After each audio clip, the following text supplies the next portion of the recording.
Good evening. महिला समाज और महिला संगठनों पे बात कर रहे हैं और आज एक बहुत महत्वपूर्ण आयाम पर हम बात करने जा रहे हैं। वो है contemporary role of the womens, समकालीन भूमिका। परंपरागत रूप से भारतीय समाज में महिला की भूमिका, घर की भूमिका ठीक चूल्हा चौका वाली भूमिका रही थी, लेकिन अब समाज में महिलाओं की भूमिका बदल रही है। डिजिटल इकोनॉमी, ठीक वर्ल्ड की 4th लार्जेस्ट इकोनॉमी में महिलाओं की भूमिका क्या है? क्योंकि आप देखिए कि पिछले 10 वर्षों में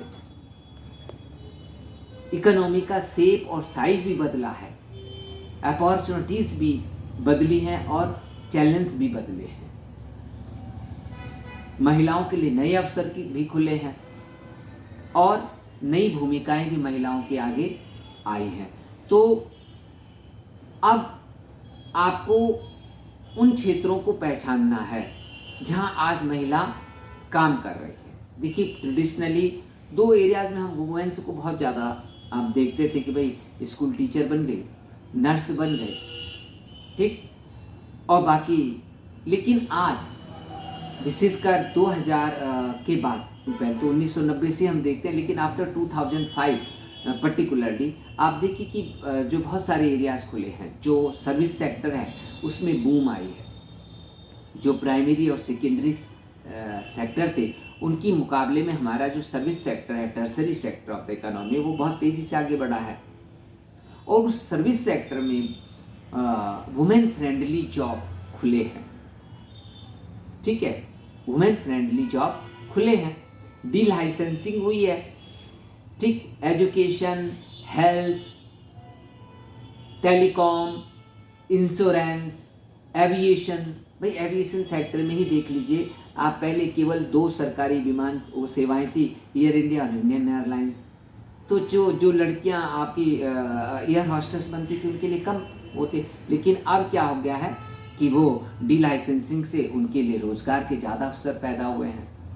इसी तरह से टेलीकॉम सेक्टर में पहले BSNL और आपका MTNL वगैरह थे, सरकार नियंत्रित था। आज देखिए कि टेली मार्केटिंग से लेकर के, टेली कॉन्फ्रेंसिंग से लेकर के, आपके एयरटेल में ले लीजिए, जियो में ले लीजिए, कॉल सेंटर्स में ले लीजिए, बहुत सारे जॉब खुले हैं और लड़कियों को अच्छी मात्रा में जॉब इसमें मिल रहे हैं।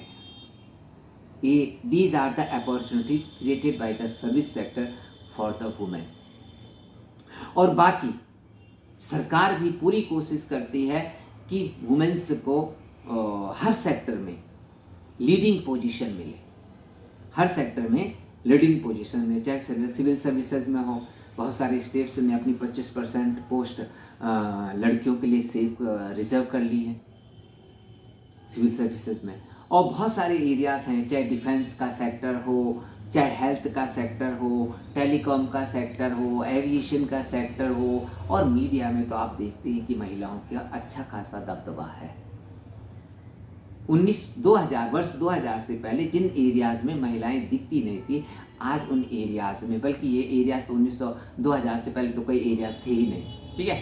पहले आपका केवल एक चैनल होता था, दूरदर्शन, हाँ, और आज देखिए असंख्य चैनल है। और अब अगर आप सोशल मीडिया और यूट्यूब की आप बात करेंगे तो यूट्यूब पर भी बहुत अच्छी संख्या में महिला कंटेंट क्रिएटर्स की अच्छी खासी वहाँ पर मौजूदगी है।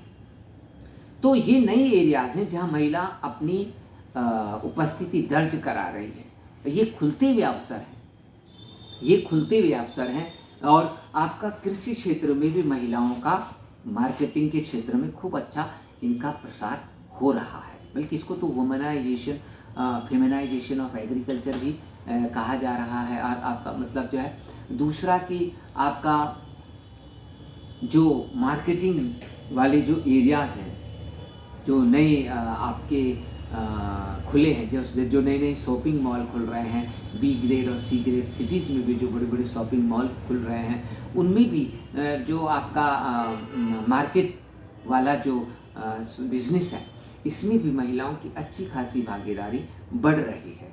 तो हम देखते हैं कि जो ट्रेडिशनल रोल था महिलाओं का या जो ट्रेडिशनल उनके रोजगार के एरियाज थे, ठीक, अब तो उनको जो है सेना में भी आप देख सकते हैं। पहले केवल टीचिंग और नर्सिंग ये तो एरियाज ही ऐसे माने जाते थे कि महिलाओं के लिए मुफीद हैं, लेकिन आज महिलाएं बहुत सारे कामों में हैं, लीड कर रही हैं। और अब तो 26 जनवरी को भी आप देखते हैं कि पूरा परेड को लीड करने की जिम्मेदारी महिलाओं को दे दी जाती है। बहुत सारे ऐसे है सरकार बना रही है, ऐसे ऐसे मतलब कार्यबल बना रही है जहां महिलाओं को पूरी तरह से कंट्रोल दिया गया है, पूरा एकदम से। आप देख लीजिए, ठीक, ऑपरेशन सिंदूर के दौरान भी आपने देखा होगा कि किस प्रकार से महिलाओं को लीडिंग पोजीशन, मतलब ये दी गई थी, पोजीशन दी गई थी। तो बस आपको यही जानना है, कोई बहुत बड़ी बात नहीं, ये सारी चीज़ें आपको आप जानते हैं, बस आपको अपने उत्तर में लिखना है। अब आप केवल इतने पे ही मत रुक जाइए कि वुमेन एम्पावरमेंट क्यों जरूरी है, वुमेन एम्पावरमेंट के लिए सरकार क्या योजनाएं ला रही है। नहीं नहीं, सरकार की योजनाओं से बाहर जो लिबरलाइजेशन और ग्लोबलाइजेशन का प्रोसेस है, इसने जो नए अवसर महिलाओं के लिए क्रिएट कर दिए हैं, उनकी आपको जानकारी होनी चाहिए और वो आपको अपने उत्तर में लिखने चाहिए, तब आपको खूब मार्क्स मिलेंगे। और लेटेस्ट न्यूज़पेपर इस पर आपको पढ़ना है।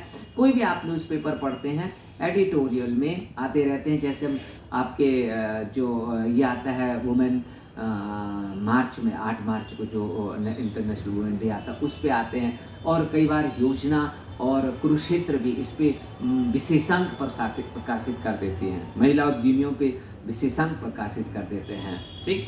तो आपकी रूरल इकोनॉमी में महिलाओं की क्या स्थिति है, और जो हमारी आईटी इकोनॉमी, इसमें क्या महिलाओं की स्थिति है, ये आपके एरिया ऑफ कंसर्न होने चाहिए, एरिया ऑफ फोकस होने चाहिए। तो रूरल इकोनॉमी में भी महिलाओं की अच्छी स्थिति है, और इसमें लखपति बहन और ड्रोन दीदी जैसे जो हमारे इनिशिएटिव है, पॉलिसी इनिशिएटिव, ये भी बहुत अच्छा मतलब प्रभाव दिखा रहे हैं। और उत्तर प्रदेश सरकार की भी कई योजनाएं ऐसी हैं जो महिलाओं के लिए, महिला एम्पावरमेंट के लिए काम कर रही है। तो कुछ महिला एम्पावरमेंट की पॉलिसी जो उत्तर प्रदेश